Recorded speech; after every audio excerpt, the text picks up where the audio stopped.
ఎలాంటి ఇంట్లో లేదు కాబట్టి మీరు మీ పార్టీ ప్రతినిధుల ఎవరు అన్ని సంతకాలు చేసి మాకు ఇవ్వండి. ఇప్పుడు వాటర్ సప్లై అనేది మేము రీసెంట్లీగానే మేము ఒక సమ్మర్ ప్లాన్ వేసవి వస్తుంది కాబట్టి ప్రజలకు ఎలాంటి ఇబ్బంది కాకుండా మహబూబాబాద్ పట్టణ ప్రజలందరికీ కూడా నీళ్ళు ఇవ్వడానికి మేము సంసిద్ధంగా ఉన్నాం. తర్వాత ఈ సమస్య మీరు వాటర్ సప్లై గురించి అంటే మేము వాటర్ ట్యాంకులా ఇంకేదన్నా మీకు సమకూర్చడానికి మేము శ్రద్ధ వహిస్తాం, వాటికి నీటి సప్లై ఇస్తాం. తర్వాత ఇంటి నంబర్లు అన్నారు, ఇది మాత్రం మీరు తహసీల్దార్ ఆర్టీఓ గారి పరిధిలో ఉంటుంది.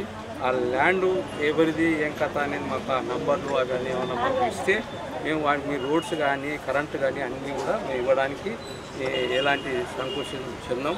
తర్వాత మాకున్న పరిధి మాత్రం గవర్నమెంట్ ల్యాండ్లో మేము ఎలాంటి నంబర్లు ఇవ్వము.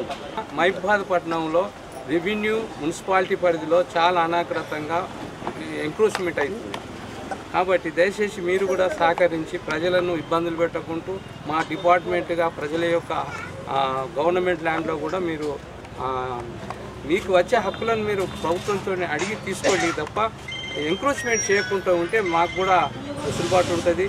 కాబట్టి ఈ కాలనీలు వెలిసినాయి కాబట్టి అవి ఏ పరిధిలో లేవని మీరే చెప్పారు. అది నేను కలెక్టర్ గారి దృష్టికి కూడా తీసుకొని పోయి ఈ సమస్యలను సానుకూలంగా అయ్యేటట్టుగా నేను చూస్తాను. వాటర్ సప్లై మాత్రం ఇంతకుముందు విధంగా ఎలా వచ్చినాయో అలా పంపించగలను.